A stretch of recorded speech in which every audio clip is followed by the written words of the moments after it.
trade, so we're expecting Asia to open on a slightly damp note. It's not going to be prolific by any means at all, but if you have a look at the leads in from Wall Street, they're not really giving us huge amounts to work with. If we give a bit of a recap, we're sort of coming off the back of yesterday's article in the Financial Times quoting Mary Daly, one of the Fed members there, talking about her preference for 50 basis points coming in the September meeting, and that the full effects of the current tightening program are yet to be fully felt into the economy.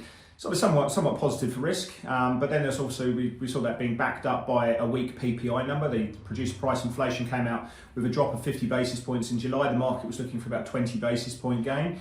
And ultimately what we've seen is that long end bond yields actually sold off on the back of this. So they're saying that probably this gives the Fed less scope to be aggressive, and that could be good for growth going forward.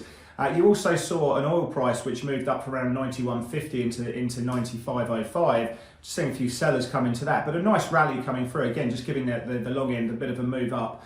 The International Energy Agency coming out and saying that OPEC's going to struggle to get more supply out, and also upgrading their consumption forecast by about 380,000 barrels going forward. So that takes a consumption of about 2.1 million barrels in terms of demand there. So the market like that, and you've seen that in the stock market. You can have a look at the XOP ETF, that had a good gain. You can go into the S&P energy sector and you can see that was the leader of the pile. Financials have done quite well.